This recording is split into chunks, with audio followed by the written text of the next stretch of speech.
ఈ 21 అవతారాల్ని ఒకసారి వింటే చాలు, వాటి పేర్లు విన్నంత మాత్రం చేత విష్ణు ప్రీతికి పాత్రుడవుతాడు. వేరొక్కసారి జాగ్రత్తగా వినండి.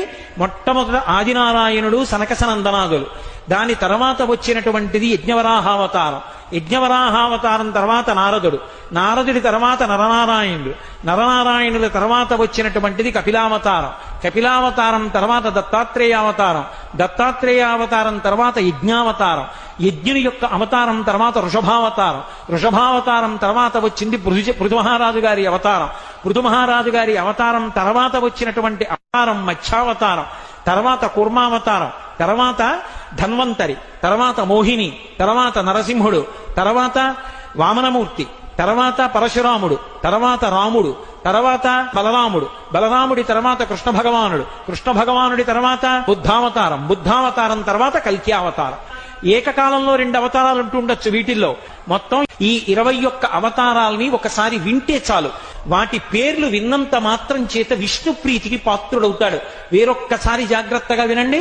మొట్టమొదట ఆదినారాయణుడు సనకసనందనాదులు, దాని తర్వాత వచ్చినటువంటిది యజ్ఞవరాహావతారం, యజ్ఞవరాహావతారం తర్వాత నారదుడు, నారదుడి తర్వాత నరనారాయణుడు, నరనారాయణుల తర్వాత వచ్చినటువంటిది కపిలావతారం, కపిలావతారం తర్వాత దత్తాత్రేయావతారం, దత్తాత్రేయావతారం తర్వాత యజ్ఞావతారం, యజ్ఞుని యొక్క అవతారం తర్వాత వృషభావతారం, వృషభావతారం తర్వాత వచ్చింది పృథుమహారాజు గారి అవతారం, పృథుమహారాజు గారి అవతారం తర్వాత వచ్చినటువంటి అవతారం మత్స్యావతారం, తర్వాత కూర్మావతారం, తర్వాత ధన్వంతరి, తర్వాత మోహిని, తర్వాత నరసింహుడు, తర్వాత వామనమూర్తి, తర్వాత పరశురాముడు, తర్వాత రాముడు, తర్వాత బలరాముడు, బలరాముడి తర్వాత కృష్ణ భగవానుడు, కృష్ణ భగవానుడి తర్వాత బుద్ధావతారం, బుద్ధావతారం తర్వాత కల్కి అవతారం. ఏకకాలంలో 2 అవతారాలు ఉంటూ ఉండొచ్చు. వీటిల్లో మొత్తం ఈ 21 అవతారాల్ని ఒకసారి వింటే చాలు, వాటి పేర్లు విన్నంత మాత్రం చేత విష్ణు ప్రీతికి పాత్రుడవుతాడు. వేరొక్కసారి జాగ్రత్తగా వినండి.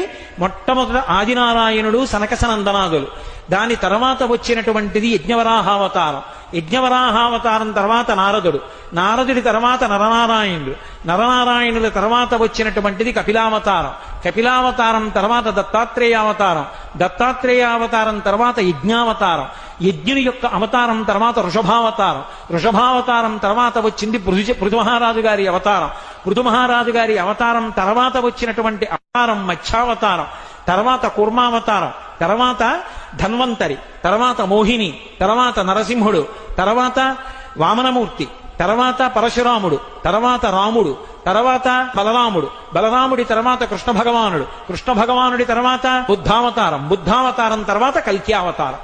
ఏకకాలంలో 2 అవతారాలు ఉంటూ ఉండొచ్చు. వీటిల్లో మొత్తం ఈ 21 అవతారాల్ని ఒకసారి వింటే చాలు, వాటి పేర్లు విన్నంత మాత్రం చేత విష్ణు ప్రీతికి పాత్రుడవుతాడు. వేరొక్కసారి జాగ్రత్తగా వినండి.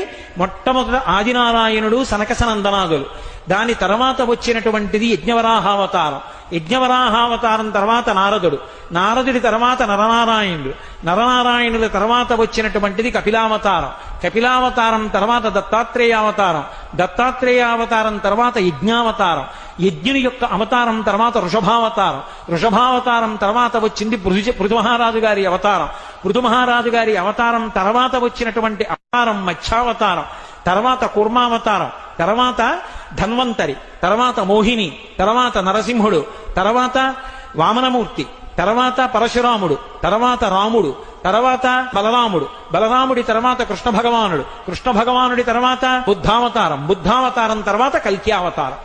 ఏకకాలంలో 2 అవతారాలు ఉంటూ ఉండొచ్చు. వీటిల్లో మొత్తం ఈ 21 అవతారాల్ని ఒకసారి వింటే చాలు, వాటి పేర్లు విన్నంత మాత్రం చేత విష్ణు ప్రీతికి పాత్రుడవుతాడు.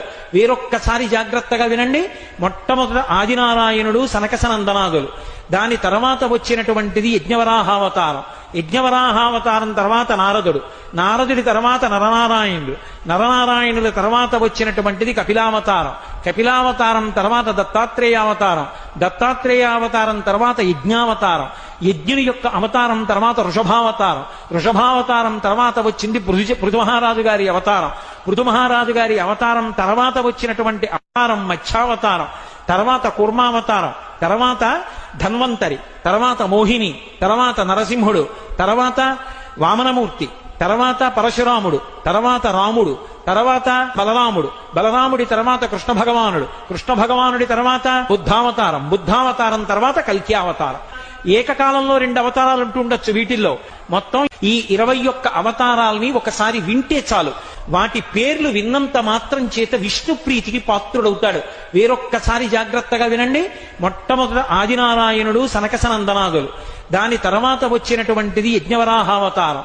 యజ్ఞవరాహావతారం తర్వాత నారదుడు, నారదుడి తర్వాత నరనారాయణుడు, నరనారాయణుల తర్వాత వచ్చినటువంటిది కపిలావతారం, కపిలావతారం తర్వాత దత్తాత్రేయావతారం, దత్తాత్రేయావతారం తర్వాత యజ్ఞావతారం, యజ్ఞుని యొక్క అవతారం తర్వాత వృషభావతారం, వృషభావతారం తర్వాత వచ్చింది పృథు మహారాజు గారి అవతారం, పృథు మహారాజు గారి అవతారం తర్వాత వచ్చినటువంటి అవతారం మత్స్యావతారం, తర్వాత కూర్మావతారం, తర్వాత ధన్వంతరి, తర్వాత మోహిని, తర్వాత నరసింహుడు, తర్వాత వామనమూర్తి, తర్వాత పరశురాముడు, తర్వాత రాముడు, తర్వాత బలరాముడు, బలరాముడి తర్వాత కృష్ణ భగవానుడు, కృష్ణ భగవానుడి తర్వాత బుద్ధావతారం, బుద్ధావతారం తర్వాత కల్కి అవతారం.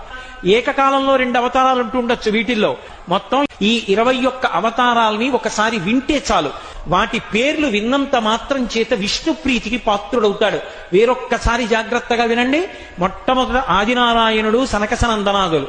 దాని తర్వాత వచ్చినటువంటిది యజ్ఞవరాహావతారం, యజ్ఞవరాహావతారం తర్వాత నారదుడు, నారదుడి తర్వాత నరనారాయణుడు, నరనారాయణుల తర్వాత వచ్చినటువంటిది కపిలావతారం, కపిలావతారం తర్వాత దత్తాత్రేయావతారం, దత్తాత్రేయావతారం తర్వాత యజ్ఞావతారం, యజ్ఞుని యొక్క అవతారం తర్వాత